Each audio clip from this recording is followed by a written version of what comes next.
آج پھر شام کو تھک ہار کر وہ گھر واپس آ رہا تھا۔ مایوسی نے اس کے پورے وجود کو گھیر رکھا تھا۔ ہر روز صبح ایک نئی امید کے ساتھ وہ نوکری ڈھونڈنے نکلتا تھا، پر واپسی پر سوائے مایوسی کے اور کچھ بھی نہیں ہوتا تھا۔ وہ جہاں بھی نوکری کے لیے جاتا، وہاں افسران کو اس کے ڈگری سے زیادہ رشوت یا سفارش چاہیے تھی۔ وہ کوئی امیر باپ کا بیٹا تو تھا نہیں جو رشوت کے نام پر بڑی بڑی رقمیں دے کر افسران کو خوش کر سکتا، نہ اس کی رسائی کسی ایسے انسان سے تھی جس کی سفارش اس کے ڈگری سے اعلیٰ تھی اور اس کی وجہ سے اسے نوکری مل جاتی۔ اس کا باپ ایک غریب مزدور تھا۔ یہ وہی یا اس کا باپ جانتا تھا کہ اس نے کیسے اپنا پیٹ کاٹ کر اسے پالا پوسا اور پڑھایا تاکہ وہ اس قابل بن سکے کہ اپنے ماں باپ کے بڑھاپے کا سہارا بنے اور اپنی بہنوں کی شادی کر سکے۔ وہ 3 بہنوں کا اکلوتا بھائی تھا۔ جب اس نے MBA کی ڈگری فرسٹ ڈویژن میں حاصل کی تو اس کی آنکھوں میں جگنو جگمگانے لگے اور اسے اپنا مستقبل سہانا نظر آنے لگا، لیکن بہت جلد اسے احساس ہو گیا کہ یہاں ڈگری سے زیادہ رشوت کی ضرورت ہے۔ اس سے کم پڑھے لکھے لوگ اعلیٰ افسران کی پوسٹ پر بیٹھے تھے، لیکن اس جیسے ابھی ڈگری ہولڈر رشوت اور سفارش نہ ہونے کی وجہ سے مجبور تھے۔ گھر کے دروازے پر پہنچ کر اس نے شکستہ انداز میں دستک دی۔ آ گئے تم ارمان بیٹا؟ اس کی ماں نے اس آس پر دروازہ کھولا کہ شاید آج ان کی قسمت کا ستارہ چمک گیا ہو اور اس کے بیٹے کو نوکری مل گئی ہو۔ بیٹے کے چہرے پر نظر پڑتے ہی وہ سمجھ گئی، ہمیشہ کی طرح آج بھی وہ خالی ہاتھ واپس آیا ہے۔ تم منہ ہاتھ دھو لو، میں تمہارے لیے کھانا لے کر آتی ہوں، ارمان کی ماں نے کہا اور کچن کی طرف چلی گئی۔ دوسری طرف آج پھر سفید حویلی میں خوف کا سماں تھا۔ پوری حویلی کے در و دیوار خوف سے لرزا تھے۔ یوں لگتا تھا کہ جیسے زلزلہ آ گیا ہو۔ آج اماوس کی رات تھی اور یہ اماوس کی رات کو چودھری دلاور کی بیٹی روشنا کی حالت بہت ہی خراب ہو جاتی تھی۔ اسے سخت قسم کا دورہ پڑتا تھا اور اس کی دلدوز چیخیں پوری حویلی میں گاؤں کو ہلا کر رکھ دیتی تھی۔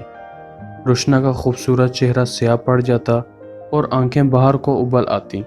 آواز اس قدر خوفناک ہو جاتی تھی کہ یوں لگتا تھا کہ جیسے سماعت کو متاثر کر دے گی۔ اس حالت میں روشنا کو سنبھالنا بہت ہی مشکل ہو جاتا تھا اور اماوس کی رات سے پہلے ہی اسے رسیوں سے جکڑ دیا جاتا۔ چودھری دلاور اپنی بیٹی کی یہ حالت دیکھ کر رو پڑتا تھا۔ روشنا اس کی اکلوتی بیٹی تھی، لیکن اپنی بیٹی کو تڑپتے دیکھنے کے سوا کچھ بھی نہیں کر سکتا تھا۔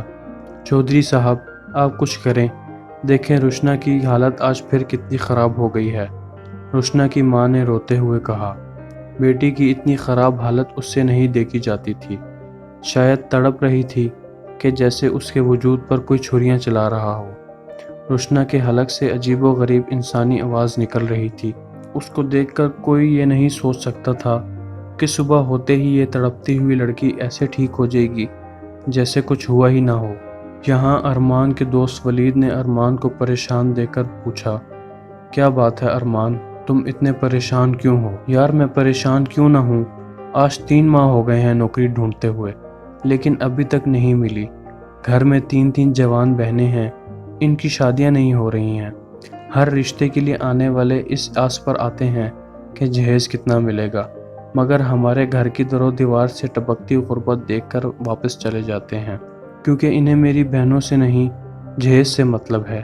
جو انہیں ملتا دکھائی نہیں دیتا تو وہ دروازے سے واپس لوٹ جاتے ہیں۔ اپنی بہنوں کی آنکھوں میں چھپے درد کو میں نہیں دیکھ سکتا۔ اچھے رشتوں کی آس میں ان کے بالوں میں سفیدی اتر آئی ہے، اور تو کہتا ہے میں پریشان کیوں ہوں؟ ارمان تو جیسے پھٹ پڑا۔ یار سب ٹھیک ہو جائے گا، ولید نے اسے تسلی دیتے ہوئے کہا۔ کیسے ٹھیک ہو جائے گا یار، کچھ بھی ٹھیک نہیں ہوگا، ارمان نے دکھ سے کہا۔ اچھا یار یہ بات ہے، لیکن اگر تمہاری پریشانی ختم ہو جائے تو، ولید نے کہا۔ تو ارمان حیران ہو کر اسے دیکھنے لگا۔ اگر کہو تو بتا دوں؟ یار بتا نا ولید، کیا بات ہے؟ ارمان نے پوچھا۔ یار ایک بہت زبردست بابا ہے، اس کے پاس ایسا علم ہے کہ وہ تیرے حالات ٹھیک کر دے گا، ولید نے کہا۔ تو ارمان ہنس پڑا۔ اگر انہیں حالات ٹھیک کرنے ہوتے تو پہلے سے نہ کرتے، ارمان نے تنزن کہا۔ مجھے پتا تھا کہ تم نہیں مانو گے، تبھی تو تمہیں نہیں بتا رہا تھا۔ اس نے کئی لوگوں کی مدد کی ہے، میرے ماموں کی بھی۔ یار وہ بہت زبردست ہے۔ اوکے یار، لیکن ابھی تو میں گھر جا رہا ہوں، مجھے پہلے ہی دیر ہو گئی ہے۔ ارمان ولید سے ہاتھ ملا کر گھر کی طرف چل دیا، لیکن اس کے مائنڈ میں ولید کی باتیں گھوم رہی تھیں۔ کیا وہ بابا میرے حالات ٹھیک کر دے گا؟ دوسری طرف اس رات بہت ٹھنڈی ٹھنڈی ہوا چل رہی تھی، موسم بہت خوبصورت تھا۔ ایسے میں روشنا کو نیند نہیں آ رہی تھی۔ وہ باغ میں آئی۔ باغ میں ایک طرف ندی تھی، وہ ندی میں پاؤں ڈال کر بیٹھ گئی۔ اچانک اسے ایک آواز سنائی دی، روشنا۔ کسی نے اسے پکارا۔ کون ہے؟ روشنا نے ادھر ادھر دیکھا پر اسے کوئی بھی نہیں دکھائی دیا۔ شاید میرا وہم ہوگا، روشنا نے سوچا، لیکن اسے پھر ایک آواز سنائی دی، روشنا۔ اس نے پلٹ کر دیکھا تو وہ سحر زدہ رہ گئی۔ وہ بہت ہی خوبصورت تھا، اس کی آنکھوں میں عجیب سا سحر تھا جس نے روشنا کو سحر زدہ کر دیا تھا۔ کون ہو تم؟ روشنا نے اس اجنبی سے پوچھا۔ روشنا، میں تمہارا عاشق ہوں، میں ساحر ہوں۔ روشنا، آؤ میرے پاس آؤ۔ ساحر نے اپنے بازو روشنا کی طرف بڑھائے۔ اس ساحر نے روشنا پر نہ جانے کیسا جادو کر دیا تھا کہ وہ اس کی طرف بڑھتی چلی گئی، یہ سوچے بغیر کہ یہ قدم اسے کتنا نقصان پہنچائیں گے۔ اگلی صبح جب روشنا کو ناشتے پر بلانے کے لیے اس کی امی کمرے میں گئی تو روشنا اپنے کمرے میں نہ تھی۔ پوری حویلی میں روشنا کو ڈھونڈا گیا، سب پریشان تھے کہ وہ کہاں چلی گئی۔ ہر طرف روشنا کو ڈھونڈا گیا، آخر روشنا ندی کے کنارے بے ہوش حالت میں ملی۔ سب حیران تھے کہ روشنا ندی کے پاس کیا کرنے آئی تھی اور وہاں بے ہوش کیسے ہو گئی۔ روشنا کئی دن بیمار رہی اور تڑپتی رہی، بہت علاج کروایا مگر وہ ٹھیک نہ ہوئی۔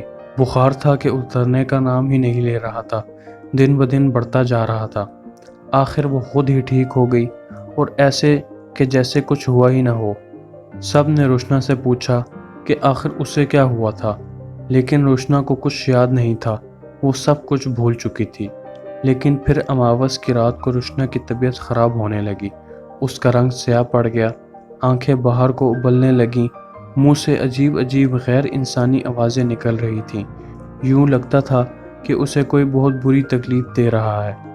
وہ سر کے بل زمین پر چلنے لگتی۔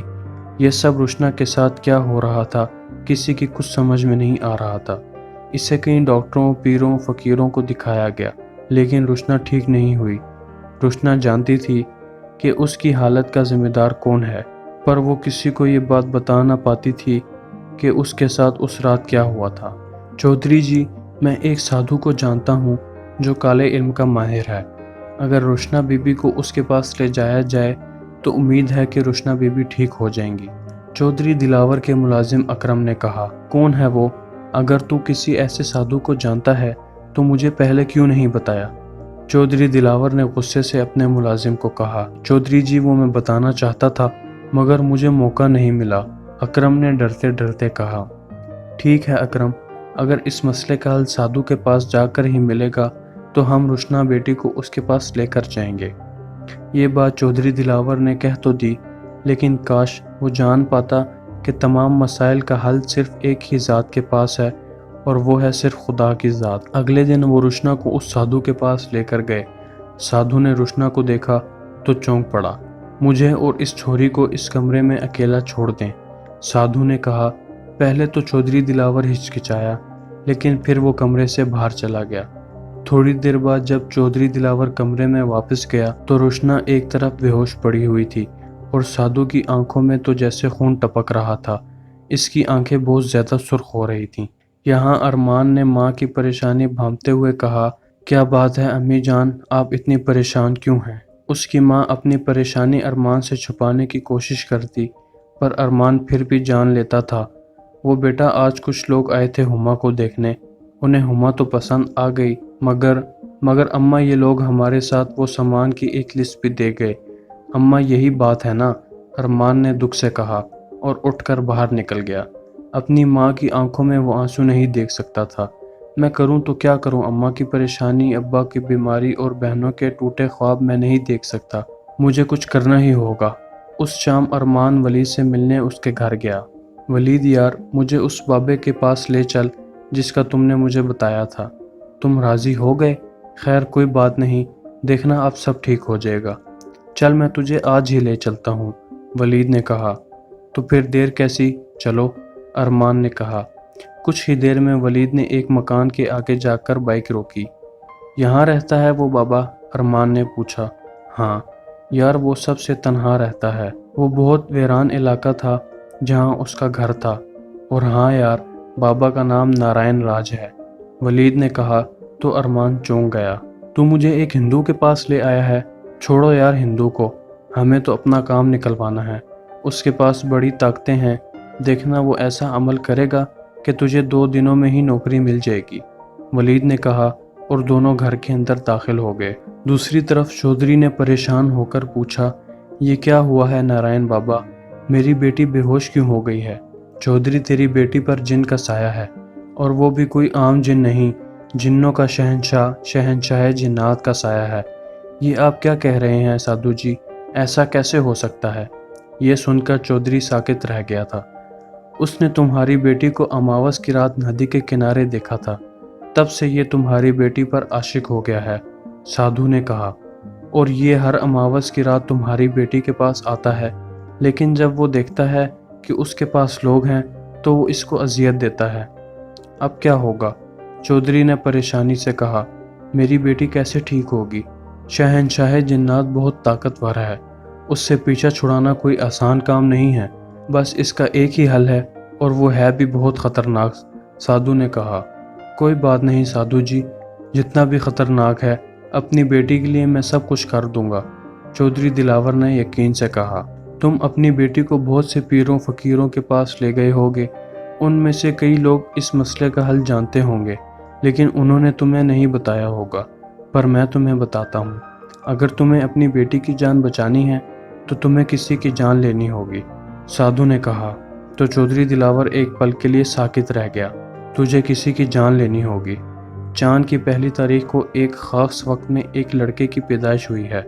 اس لڑکے سے اگر تمہاری بیٹی کی شادی کر دی جائے تو تمہاری بیٹی ٹھیک ہو سکتی ہے، کیونکہ اس لڑکے میں ایک ایسی طاقت ہے جس پر کوئی جادو، کوئی طاقت اثر نہیں کر سکتی ہے۔ جب اس لڑکے کا ملاپ تمہاری بیٹی سے ہوگا تو وہ طاقت تمہاری بیٹی میں چلی آئے گی، پھر شہنشاہ جنات تمہاری بیٹی پر اثر انداز نہیں ہو سکے گا۔ لیکن شاید شہنشاہ جنات بھی یہ بات جانتا تھا، تبھی اس نے تمہاری بیٹی میں زہر بھر دیا ہے۔ اب جو بھی اس سے شادی کرے گا وہ مر جائے گا۔ چودھری دلاور یہ ساری باتیں سن کر لرز اٹھا، لیکن اگلے ہی لمحے وہ بولا، میں راضی ہوں، پر بتائیں تو اس لڑکے کی نشانی کیا ہے؟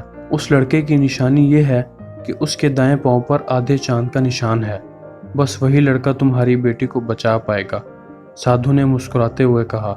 وہ تو کالے جادو کا ماہر تھا، اپنی طاقت سے وہ سب کچھ جان گیا تھا، پر کاش وہ یہ بھی جان جاتا کہ بچانے والی اور زندگی دینے والی ذات اللہ کی ہے۔ یہاں ولید اور ارمان اس مکان میں داخل ہوئے تو انہیں ایک آدمی اپنی طرف آتا ہوا دکھائی دیا۔ آؤ آؤ، سادھو کو تم لوگوں کا ہی انتظار تھا، اس آدمی نے کہا تو دونوں حیران ہو گئے۔ سادھو جی کو کیسے پتا کہ ہم آ رہے ہیں؟ ارمان نے حیران ہو کر کہا۔ سادھو جی کو سب پتا ہے، اس آدمی نے کہا، اور انہیں لے کر ایک طرف چل پڑا۔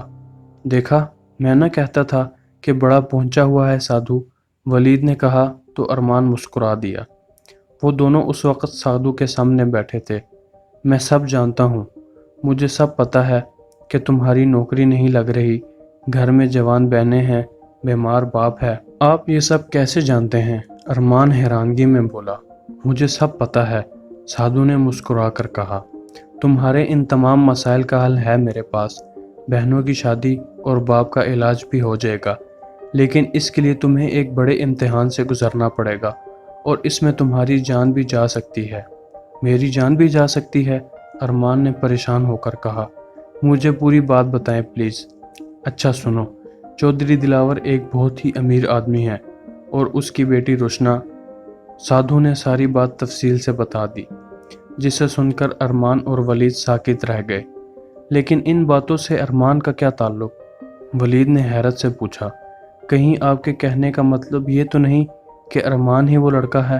ہاں، تم صحیح سمجھے بالک، ارمان ہی وہ لڑکا ہے۔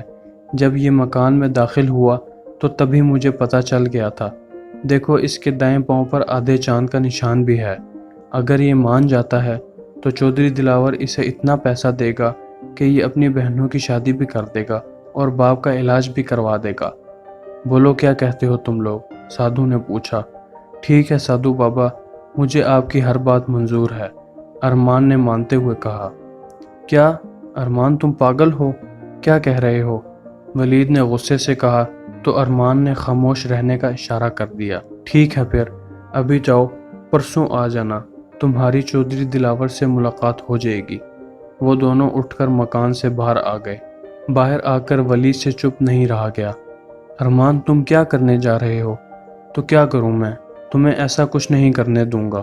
میں ماں جی سے بات کروں گا، تمہاری جان کو یوں ضائع نہیں ہونے دوں گا، ولید نے غصے اور دکھ سے کہا۔ پلیز ولید، یہ صرف میری نہیں، اس لڑکی کی بھی حالت ہے۔ پتہ نہیں وہ جن اس کو کتنی اذیت دیتا ہوگا، اور پلیز مجھ سے وعدہ کرو کہ تم امی کو کچھ نہیں بتاؤ گے۔ تمہیں اس دوستی کی قسم جو ہمارے بیچ میں ہے، ارمان نے کہا تو ولید بے بسی سے اسے دیکھتا رہ گیا۔ سادھو جی آپ نے مجھے بلایا تھا؟ چودھری دلاور نے سادھو کے پاس حاضر ہو کر کہا۔ ہاں چودھری، تمہارا کام ہو گیا ہے، وہ لڑکا مجھے مل گیا ہے جو اگر تمہاری بیٹی سے شادی کرے گا تو تمہاری بیٹی شہنشاہ جنات سے چھٹکارا پا سکتی ہے، پر تمہیں اس لڑکے کو رقم دینی ہوگی۔ آپ فکر نہ کریں سادھو جی، میں ہر قیمت دوں گا اپنی بیٹی کو بچانے کے لیے۔ سادھو نے ارمان کو بھی بلایا تھا، اسی لیے تھوڑی دیر میں ارمان بھی وہاں آ گیا۔ چودھری نے ارمان کی طرف دیکھا، وہ ایک اچھا خاصا خوبرو نوجوان لڑکا تھا۔ ایک پل کے لیے اسے پریشانی ہوئی کہ وہ کیا کرنے لگا ہے، پر اگلے پل اپنی بیٹی کی محبت غالب آ گئی۔ میں چاہتا ہوں کہ تم شادی سے پہلے روشنا سے مل لو، اور تمہیں جتنے پیسے چاہیے وہ میں دے دوں گا۔ آج چاند کی 3 تاریخ ہے، اگلے ماہ چاند کی پہلی کو تمہاری روشنا کی شادی ہو جائے گی، اور بالکل سادگی سے ہوگی، کسی کو کچھ پتہ نہیں ہوگا۔ ٹھیک ہے چودھری جی، مجھے منظور ہے، پر پھر بھی مجھے تھوڑا سا ٹائم دیں تاکہ میں اس دوران میں اپنی بہنوں کی شادی بھی کر لوں گا، تبھی مجھے سکون کی موت آئے گی، ارمان نے کہا تو چودھری رنجیدہ ہو گیا۔ وہ لڑکا اپنی بہنوں کی خاطر اپنی جان دینے کو تیار تھا۔ بطول، جاؤ روشنا بیٹی کو بلا کر لاؤ، چودھری دلاور نے اپنی ملازمہ بطول سے کہا۔ اچھا چودھری جی، وہ چلی گئی۔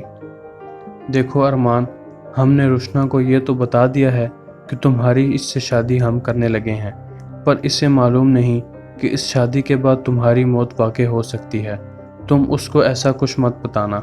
ٹھیک ہے چودھری جی، جیسا آپ کہیں گے ایسا ہی ہوگا، اور اگر میری بہنوں کی شادی کا مسئلہ نہ ہوتا تو میں کبھی بھی اس کام کے لیے تیار نہیں ہوتا۔ ارمان کی آنکھوں میں آنسو آ گئے تو چودھری دلاور نے اسے گلے لگا لیا۔ آؤ آؤ روشنا بیٹی آؤ، چودھری دلاور نے روشنا کو دیکھ کر کہا۔ اس سے ملو، یہ ارمان ہے، یہ وہی لڑکا ہے جس سے تمہاری شادی ہم کروانے جا رہے ہیں۔ السلام علیکم، روشنا نے مسکراتے ہوئے کہا، تو ارمان اسے دیکھتا ہی رہ گیا۔ وہ واقعی بہت خوبصورت تھی۔ اس ایک ماہ میں ارمان نے اپنی بڑی دونوں بہنوں کی شادی کر دی۔ ارمان کی ماں حیران تھی کہ اس کے پاس اتنے پیسے کہاں سے آئے۔ وہ جب بھی ارمان سے پوچھتی تو وہ کہتا، ماں میں نے اپنے دوست کے ساتھ مل کر کاروبار شروع کیا ہے، وہ باہر کے ملک سے پیسے لگاتا ہے، ادھر میں کاروبار سنبھالتا ہوں۔ وہ ماں کو اصل بات بتا کر موت سے پہلے نہیں مارنا چاہتا تھا۔ آخر وہ دن بھی آ گیا جس دن ارمان اور روشنا کی شادی تھی۔ چاند کی پہلی تاریخ تھی۔ ارمان روشنا کے کمرے کی طرف بڑھا جہاں وہ اس کی منتظر تھی۔ وہ جانتا تھا کہ وہ خوبصورت دلہن اس کی موت تھی۔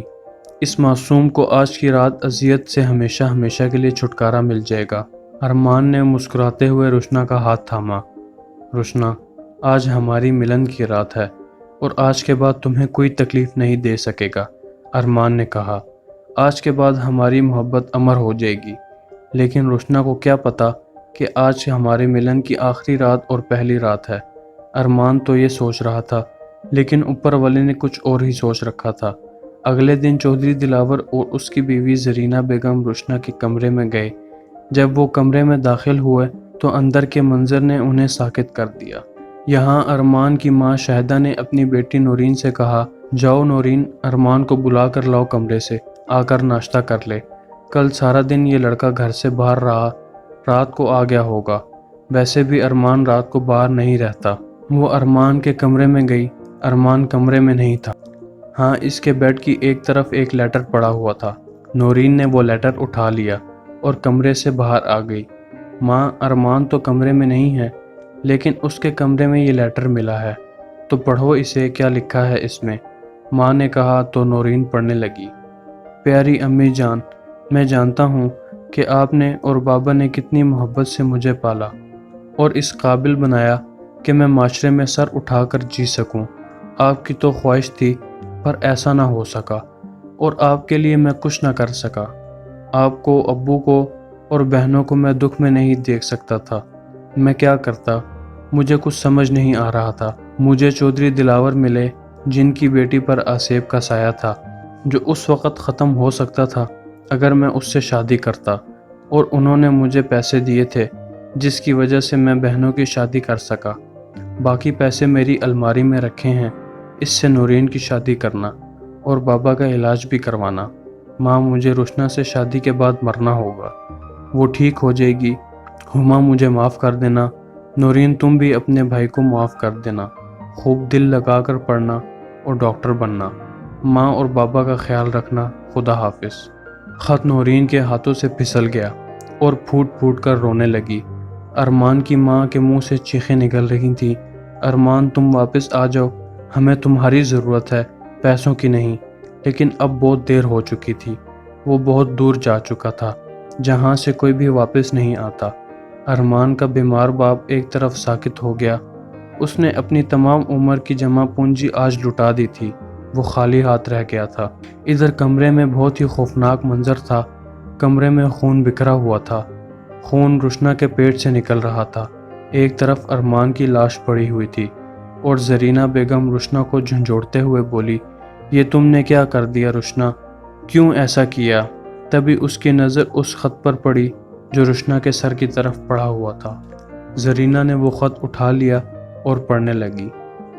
بابا جان اور امی جان، میں جانتی ہوں کہ آپ مجھ سے کتنا پیار کرتے ہیں اور مجھے اس تکلیف سے بچانے کے لیے آپ کچھ بھی کر سکتے ہیں اور کسی کی جان بھی لے سکتے ہیں میرے لیے۔ ہاں بابا جان، ارمان نے مرنے سے پہلے مجھے سب کچھ بتا دیا ہے۔ اس نے وعدہ خلافی نہیں کی، لیکن بابا غلطی میری تھی۔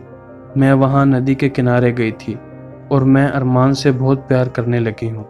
نہیں چاہتی تھی کہ میری غلطی کی سزا اسے ملے، لیکن وہ میری خاطر اپنی جان دینے پر تیار ہو گیا۔ میرے لیے، اپنی بہنوں کے لیے وہ پیسے لے کر بھاگ بھی سکتا تھا، پر اس نے ایسا نہیں کیا۔ آپ نے یہ نہیں سوچا کہ ارمان کے بعد اس کی بہنوں کا کیا ہوگا؟ بابا، اس لیے میں نے بھی فیصلہ کر لیا ہے کہ ارمان کے بعد میں بھی اپنی جان دینے لگی ہوں، کیونکہ میں اس کے بغیر نہیں جی پاؤں گی۔ مجھے معاف کر دینا بابا جان، اب کوئی شہنشاہ جنات ہمارا کچھ نہیں بگاڑ سکے گا۔ چودھری دلاور کا دل بند ہو گیا۔ وہ دل پر ہاتھ رکھ کر زمین پر بیٹھتا چلا گیا۔ اپنی بیٹی کو بچانے کے لیے اس نے کیا کچھ نہ کیا تھا، پر ہوتا وہی ہے جو منظور خدا ہوتا ہے، چاہے انسان کتنا بھی کچھ کیوں نہ پلان بنا لے۔ کمرے میں صرف زرینہ بیگم کی چیخیں تھیں اور سب کچھ ختم ہو چکا تھا۔ آئی ہوپ کہ آپ کو میری ویڈیو پسند آئی ہوگی۔